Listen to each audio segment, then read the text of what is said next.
Bom dia, alunos do primeiro ano. Esta é a aula de literatura do dia 1º de junho.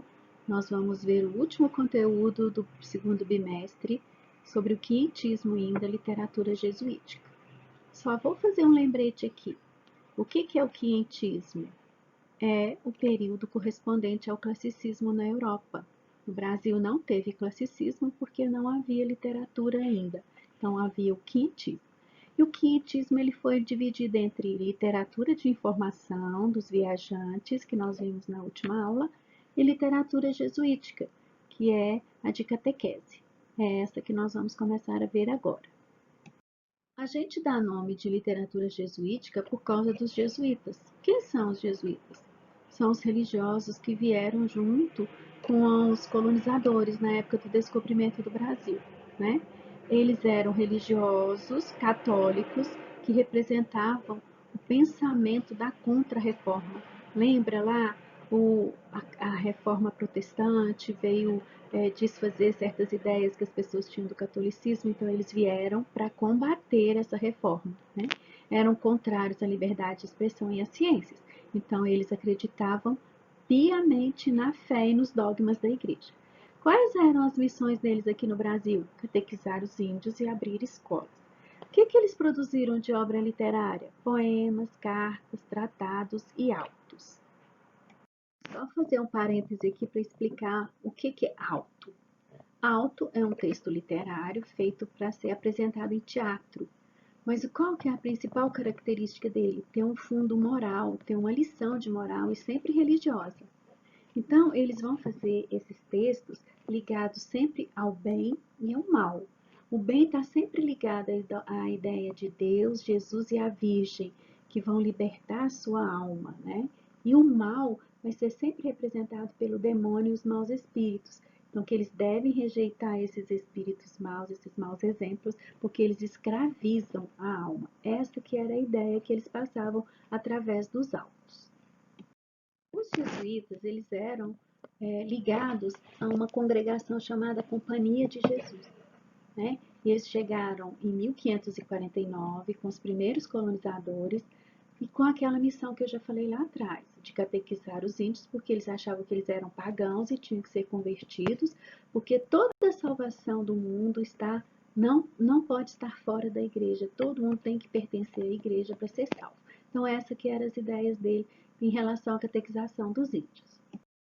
As ações dos padres jesuítas no Brasil são bem controversas, tem muita gente contra e tem muita gente a favor. Quem é a favor, né, acha que eles denunciavam os massacres que os índios sofriam pelos colonizadores, eles eram contra a escravidão dos índios pelos colonos, eles organizavam os índios em aldeias e missões, né, que era uma ideia de sociedade comunista primitiva, e a transmissão da fé católica aos indígenas, para garantir a eles esse lugar no mundo. Então, se eles participam de uma igreja, então eles são pessoas como os outros e eles têm direitos como os outros. Estas eram as principais ideias que eram defendidas pelos jesuítas. Este slide aí é só ilustrativo, ó, a violência que os nativos sofriam por parte dos colonizadores, e a outra foto é os jesuítas fazendo com que os índios aprendessem a viver em aldeias, em colônias. Quais eram as principais críticas que os jesuítas sofreram? Que eles destruíram os valores culturais dos indígenas, né? Eles eram contra a poligamia, antropofagia, nudez. Eles contestavam as crenças, então eles falavam que as crenças religiosas dos indígenas eram demoníacas. A substituição da vida nômade pela aldeia, por exemplo, ensinavam os índios a viverem em aldeia, isso tornava eles presas fáceis, porque todo mundo sabia onde encontrá-los. E a adoção de uma religiosidade que não podem compreender. Então, os índios ainda eram muito ingênuos para compreender essa característica da religião católica, né? Então, isso domesticava, fazia com que eles ficassem domesticados, sem defesa, diante dessa religião que eles não conheciam. Este slide também é só ilustrativo, ó. Os índios não conheciam ainda o batismo, então eles eram batizados na igreja católica e eles não compreendiam bem isso. Eles eram ensinados tudo sobre Deus, a Virgem Maria e Jesus, coisa que não fazia parte da cultura deles ainda. Nós tivemos dois jesuítas muito importantes nessa obra de catequização e criação das primeiras escolas no Brasil. O primeiro é José de Anchieta, e esta foto aí é icônica, né? Ele gostava de escrever poemas para Nossa Senhora na areia, tá vendo? E a catequização, ele celebrando missa para os índios. Então, nós vamos ver um pouquinho sobre a vida e a obra dele. O padre chegou aqui no Brasil muito jovem ainda, ele tinha apenas 17 anos. Ele era de naturalidade espanhola e ele foi muito importante na fundação da cidade de São Paulo, porque ele abriu o primeiro colégio lá em São Paulo, que deu origem à cidade. E ele era um grande pesquisador do folclore brasileiro, dos índios, né? E fez uma gramática da língua indígena. Por isso que ele teve tanta proximidade com os indígenas. E também criou teatro no Brasil, né? Escrevendo os autos que eu já falei lá atrás.